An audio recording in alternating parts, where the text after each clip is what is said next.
Good morning, students. Yesterday we had started a new lesson which was US hegemony in world politics. The first topic was beginning of the new world order.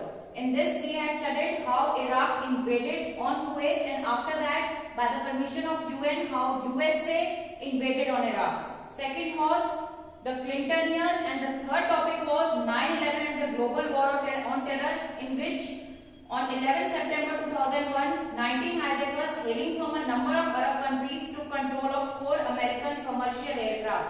जिसमें हमने पढ़ा था कि 4 aircraft जो थे hijackers ने जो USA थी उसकी 4 मेन बिल्डिंग्स पर हमला कर दिया था एयरक्राफ्ट से. Now our next topic is the Iraq invasion. On 19 March 2003, the US launched a war against Iraq under code name of Operation Iraqi Freedom. तो 19 मार्च 2003 के लिए ये कह रहे हैं कि जो यूएस ने उसने क्या किया, एक वॉर लॉन्च करी against Iraq under the code name of Operation Iraqi Freedom, and the code name which was given to this war was Operation Iraqi Freedom. Second is joined by 40 other countries under the leadership of the US on the ground to prevent Iraq from developing weapons of mass destruction, that is WMD, and no evidence of WMD was there. इस war के लिए वो कह रहे हैं कि it was joined by 40 other countries under the leadership of the US. Because the name of the lesson is US hegemony, इसलिए उन्होंने पूरी जो डिटेल दी है वो यूएस के बारे में भी है कि ये जो 40 कंट्रीज थी इन्होंने इस वॉर में साथ दिया, और किसकी लीडरशिप के अंदर, जो यूएस थी अंडर इट्स लीडरशिप. इन लोगों को क्या शक था कि जो इराक है वो कुछ वेपन्स बना रही है जो कि वर्ल्ड के डिस्ट्रक्शन में आगे काम आएंगे और वर्ल्ड को नुकसान पहुंचा सकते हैं. तो the name was weapons of mass destruction which is also known as WMD. लेकिन हालांकि वो कह रहे हैं बाद में क्या हुआ, WMD के लिए इनको कोई भी एविडेंस नहीं मिला, ऐसा कोई प्रूफ नहीं मिला कि जो इराक थी वो कुछ वेपन्स जो है उनको बना रही थी. Main objective of this invasion was to control Iraqi oil fields and installing a regime friendly to the US. US have not been able to pacify Iraq. Full-fledged insurgency against US was ignited in Iraq. अब यहाँ पर उनको doubt हुआ कि Iraq शायद जो है weapons बना रही है, लेकिन प्रूफ नहीं हो पाया, एविडेंस कुछ नहीं मिल पाया. इसके बाद वो क्या कह रहे हैं कि मेन ऑब्जेक्टिव क्या था इस इन्वेजन का, इस वॉर का, कि इन्हें जो इराकी ऑयल फील्ड थी यूएस को उनके ऊपर कंट्रोल करना था, और साथ ही साथ यूएस कह चाहती थी कि पूरा शासन जो है वो यूएस का हो, बाकी कोई भी उसमें रोल प्ले ना कर सके. आगे वो क्या कह रहे हैं कि US have not been able to pacify. अब इन चीजों में यूएस जो है वो इराक को शांत नहीं कर पाया. और इसके बाद क्या हुआ, एक बहुत बड़ा जो है जो इराक था वो यूएस के अगेंस्ट हो गया, और साथ ही साथ क्या था, एक विद्रोह हुआ है against US and was ignited in Iraq, जिसका पूरा वो कह रहे हैं कि पूरी आग जिसकी लगाई गई थी इराक की थी, और यूएस के अगेंस्ट वो अपना जो है युद्ध करने के लिए तैयार हो गए थे. तो यूएस बाद में इराक को शांत नहीं कर पाया. US has lost over 3,000 military while Iraqi casualties are very much higher. Near about 50,000 Iraqi civilians have been killed. अब इस वॉर के बाद वो कह रहे हैं कि जो इन्वेजन हुआ था, जो मिलिट्री पावर्स थी, जो मिलिट्री की यूएस की, नियर अबाउट 3,000 जो है मिलिट्री उसमें जो है खत्म हो गई थी. और इसके साथ साथ वो कह रहे हैं इराक में भी कई सारी कैजुअलिटीज हुई थी, कई सारी डेथ हुई थी, और बाकी चीजों के अलावा यहाँ पर नियर अबाउट 50,000 इराकी सिविलियंस थे जो कि मर गए थे. तो वहां के जो वॉर में जिन लोगों ने पार्टिसिपेट किया वो थे, और साथ ही जो सिविलियंस थे, जो आम आदमी थे, कितने रहे होंगे, 50,000 के करीब जो आम आदमी थे वो भी इस युद्ध में खत्म हो गए थे. Next topic is what does hegemony mean. This we had done in the starting of this lesson also कि हेगेमनी का मीनिंग क्या था. Dominance of one state in the form of military dominance, economic power, political and cultural superiority. Means किसी एक state का dominance बाकी states के ऊपर in the form of military dominance के तौर पे भी, economic power also, political and cultural superiority also. तो इन सारे पॉइंट्स के बेसिस पर किसी एक स्टेट का दूसरे स्टेट के ऊपर जो डोमिनेंस होता है that is known as hegemony. तो hegemony can be classified into 3 parts. First part is hegemony as hard power, originally used to denote the preponderant position of Athens, which was a part of the ancient Greece and now is used by USA. तो यहाँ वो क्या कह रहे हैं कि हेगेमनी क्या है, इसका ओरिजिनली किस चीज को डिनोट करता है, प्रीपोंडरेंट पोजीशन. प्रीपोंडरेंट का मीनिंग होता है चीफ पोजीशन ऑफ एथेंस. जो एथेंस था इसकी पोजीशन उसको दिखाते हैं। हेगेमनी के ये कह रहे हैं कि जो ओरिजिनली जब ये लिया गया था तो मीनिंग उसका ये था, यहां से ओरिजिनली लिया गया था। But now this ancient Greece part is used by USA. US military power is so strong that it can reach any point on planet accurately and can destroy enemy's area. तो US military power के लिए हमारी book में क्या दिया गया है कि it is very strong. पहले भी हमने देखा था कि जब वॉर हुई थी, जब उन्होंने इराक के ऊपर इन्वेड किया था 34 कंट्रीज ने इंक्लूडिंग यूएस, जिसका 75% मिलिट्री पावर जिसकी थी यूएस की थी, तो वहां पर भी हमने देखा था कि उन्होंने बहुत ज्यादा लेटेस्ट टेक्नोलॉजी यूज करी थी, जिसकी वजह से इसको नाम क्या दिया गया था, सुपर कंप्यूटर वॉर भी कहा गया था। तो वही वो दोबारा क्या है, US military power is very strong and it can reach at any point on planet accurately and can destroy enemies area. कि ये कहीं पर भी अगर हमला करना चाहे तो ये जो मिलिट्री पावर है ये हमला कर सकती है।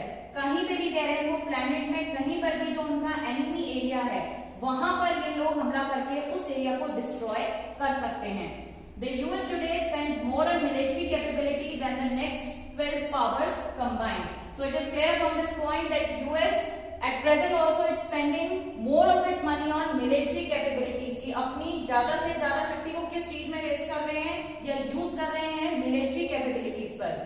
A large amount of the Pentagon's budget goes into military research and development and technology. So a large amount of Pentagon budget जो है यूएसए का, उसको वो क्या कह रहे हैं कि ये जो बजट है मोस्टली किसमें यूज होता है, जो मिलिट्री रिसर्च है या फिर डेवलपमेंट है, और on the other hand we can say on technologies, जो मिलिट्री टेक्नोलॉजीज हैं। यूएस की जो अमाउंट है पेंटागन बजट की जो लार्ज अमाउंट है वो इन सब चीजों पर यूज हो रही है।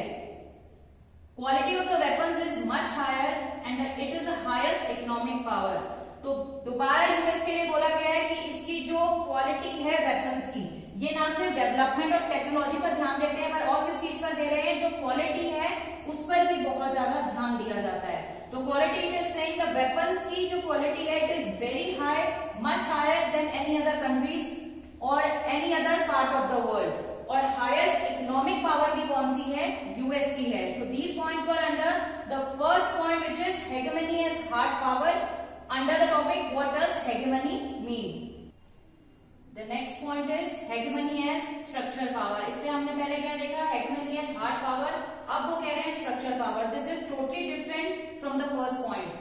It implies economic perspective of world economy. तो structural power में क्या है, ये किस चीज को imply करती है, जो economic perspective है world economy का, वो आती है हमारी structural power में।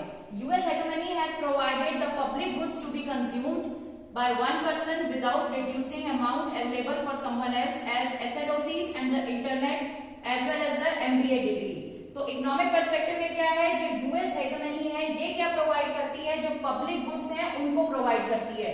पब्लिक गुड्स का सबसे बेस्ट एग्जांपल इन्होंने हमें एनसीईआरटी में क्या दे रखा है, जो फ्रेश एयर है और जो रोड्स हैं, they have given this example for public goods. तो वो बुक में क्या है कि यूएस हेगेमनी सबसे ज्यादा क्या प्रोवाइड करती है, public goods which can be consumed by one person without reducing the amount available for someone else। तो एक आदमी के लिए जो उसकी अमाउंट होगी, जो उसकी वैल्यू होगी, बाकियों के लिए भी वही होगी, बाकियों के लिए वो वैल्यू चेंज नहीं की जाएगी।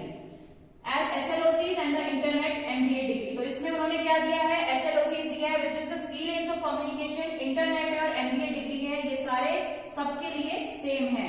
तो इसमें उन्होंने तीन वेज में इसको क्लासिफाई किया गया है। फर्स्ट क्या है, sea lanes of communication are the naval power of the hegemony to underride the law of the sea and to ensure freedom of navigational international waters. These sea routes are commonly used by merchant ships. तो sea lanes of communication में क्या है कि जितना भी navigation है सी के through लोग जो जा रहे हैं, जो शिप्स में जो लोग जाते हैं, उसमें उन्होंने क्या दिया है कि नेविगेशन के थ्रू जो है वो आगे उसको फॉलो करेंगे। कि अगर किसी ने एक कंट्री से दूसरी कंट्री में जाना है तो नेविगेशनल जो उन्होंने मैप्स दे रखे हैं उसके बेस पर जो रास्ता उन्होंने फॉलो करना है, जो लॉज बनाए हुए हैं उसके बेस पर जो है वो वाटर से जो है दूसरी कंट्री में जा सकते हैं। These sea routes are commonly used by merchant ships और इन sea routes के लिए वो क्या कह रहे हैं, ये sea route जो है मेनली कौन यूज करता है, जो मर्चेंट शिप्स हैं वो यूज करती है। तो ये एग्जांपल किस चीज का है, जो पब्लिक गुड्स है जिनको की कंज्यूम किया जाता है। ये एग्जांपल फर्स्ट उन्होंने क्लासिफाई उसको इसमें किया है कि जो सी लेन्स ऑफ कम्युनिकेशन है वो किस तरह से नेवल पावर में आते हैं और किस तरह से जितने भी मर्चेंट्स हैं वो सब इसको फॉलो करके प्रॉपर रूट से एक कंट्री से दूसरी कंट्री में जाते हैं। Another example of global public good is internet. It is a direct outcome of a US military research project that began in 1950.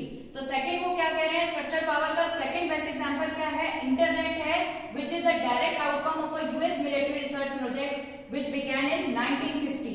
Even today internet relies on global network of satellites. तो अभी भी वो कह रहे हैं कि internet जो है वो किस पर रिलाय करता है, जो ग्लोबल नेटवर्क है सारी सैटेलाइट्स का, उस पर डिपेंड करता है। तो this is the second example of structural power. Third is US has started the academic degree called the master's degree in business administration, that is the MBA. Third है, US ने क्या start किया था, academic degree start करी थी which is the master's degree in business administration. तो इसके लिए वो कह रहे हैं this is the classic example of structural power of हेगेमनी।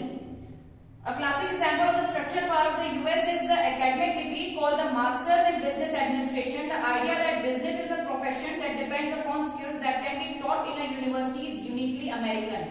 तो ये आइडिया कि बिजनेस जो है एक प्रोफेशन है, एक स्किल है, इसको सबके साथ एक जगह बैठकर डिसाइड करना चाहिए या फिर उसको पढ़ाना चाहिए, ये आइडिया किसका था, अमेरिका का था। उनका ये मानना था कि जो बिजनेस है ये एक प्रोफेशन है जो पूरी तरह से किस पे डिपेंड करता है, स्किल पर डिपेंड करता है।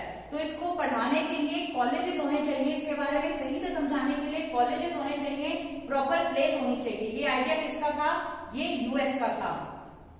The first business school in the world, the Wharton School at the University of Pennsylvania, was established in 1881. So the first school or the first college was the Wharton School at the University of Pennsylvania and was established in 1881. The first MBA courses were initiated around 1990. तो अब MBA के लिए वो कह रहे हैं कि जो फर्स्ट कोर्स था MBA का, ये कब इनिशिएट हुआ था, ये कब स्टार्ट हुआ था, अराउंड 1900 जो है ये स्टार्ट हुआ था। The first MBA course outside the US was established only in 1950। तो थर्ड पॉइंट वो कह रहे हैं, जो क्लासिकल पॉइंट हम या क्लासिकल एग्जांपल हम बोल सकते हैं हेगेमनी स्ट्रक्चरल पावर का, वो क्या है, MBA डिग्री की जो बिजनेस एडमिनिस्ट्रेशन है, बिजनेस जो है वो प्रोफेशन है और स्किल के थ्रू ही वो समझा जा सकता है। So these three examples were under the point hegemony as structural power. Our third point is hegemony as soft power. To dominate world even in reference of cultural dimensions by movies and TV serials. Lifestyle is adopted by many of the countries. Eating stuff and living way is an example of this. तो यहाँ soft power का meaning क्या हो जाएगा कि किस तरह से जो है कल्चरल इन्फ्लुएंस भी जो है लोगों के ऊपर बहुत ज्यादा यूएस से आया है।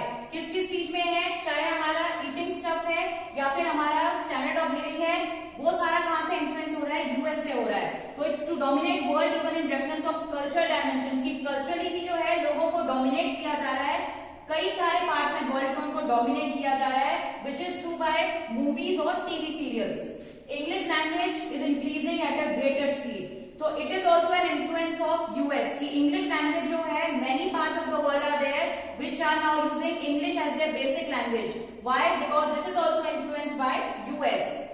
Attracted towards the US culture, blue jeans is also there which is developed and it's wearing in every country of the world. तो जो ब्लू जीन्स है इसका भी वो कह रहे हैं स्टार्टिंग कहां से हुई थी, यूएस से हुई थी। अब इसका जो अट्रैक्शन है हर किसी के अंदर इतना ज्यादा हो गया है कि वो कह रहे हैं ब्लू जीन्स जो है एक ऐसी चीज है जो कि लगभग हर कंट्री के जितने भी जो भी वर्ल्ड है हमारा, उसकी जितनी भी कंट्रीज है वहां ये ब्लू जीन्स जो है यूज की जा रही है। India's culture is decreasing and just because of the US culture, the culture of India is day by day decreasing. तो हमने क्या देखा था, हेगेमनी क्या थी, it's a form of military dominance. तो हमारा जो पहला एग्जांपल था हेगेमनी एज हार्ड पावर, वो किस चीज का एग्जांपल है, वो मिलिट्री डोमिनेंस का एग्जांपल था। नेक्स्ट इज इकोनॉमिक पावर, जिसमें हमने पढ़ा था कि जो पब्लिक गुड्स हैं वो किस तरह से यूज किए जाते हैं, जिसमें हमने SLOCs पढ़ा था। It comes under economic power. Third क्या है, जो कल्चरल सुपीरियोरिटी है वो किसमें आई है, सॉफ्ट पावर में, कि लोगों का जो कल्चर है day by day it is also getting influenced by US. So these three were classified in the topic what is hegemony or what does hegemony means. So today we had studied about Iraq invasion and hegemony and three classifications of hegemony. Thank you.